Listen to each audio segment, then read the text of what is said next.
Huling weekend bago mag-eleksyon 2025, maraming pasahero naghihintay ng masasakyan pauwi sa kanilang probinsya para makaboto sa Lunes. Live mula sa Parañaque Integrated Terminal Exchange o PITX. Unang balita si Bea Pinlac. Bea.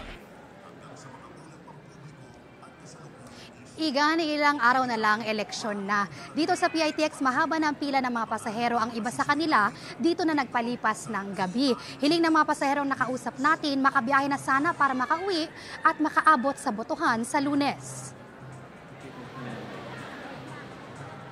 Natutulog na sa sahig ng Parañaque Integrated Terminal Exchange ang pamilya ni Lizelle. Wala pa silang mabiling tiket papuntang Bicol, kaya nangangamba silang baka hindi na naman umabot sa botohan sa Lunes. Mahirap pala pagka ganitong na eleksyon. Tapos dapat talaga maaga pa nakakuha na ng reservation. Nangangamba ako. Sabi ko, naku, baka kahit hindi kami umabot. Kasi nung mga nakaraan, dito na kami umabot. Baka maulit na naman. Si Oliver naman, kahapon pa dapat ang biyahe pa Samar base sa nabili niyang tiket sa isang terminal sa Pasay. Pero pinalipat raw sila sa PITX kahapon ng umaga. Ewan ko mamaya kung makakaalis kami. Dapat kahapon eh. Kahapon yung alis namin eh, wala eh.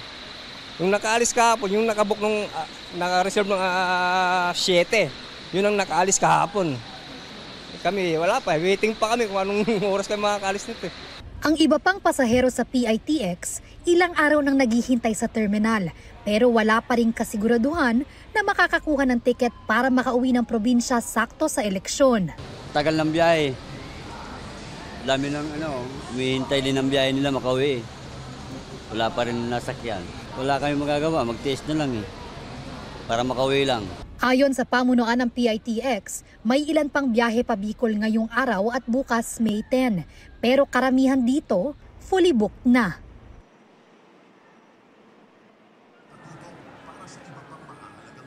Igan, pagtitiyak naman ng pamunuan ng PITX, nagbubukas sila ng extra trips para ma-accommodate yung mga pasahero na uuwi sa kanilang mga probinsya para bumoto sa Lunes. Ngayong araw, 15 ang extra trips na binuksan nila papuntang Bicol at isa naman patungong Vismin. Yan ang unang balita mula rito sa Parañaque. Bea Pinlac para sa GMA Integrated News. Igan, mauna ka sa mga balita, mag-subscribe na sa GMA Integrated News sa YouTube para sa iba't ibang ulat sa ating bansa.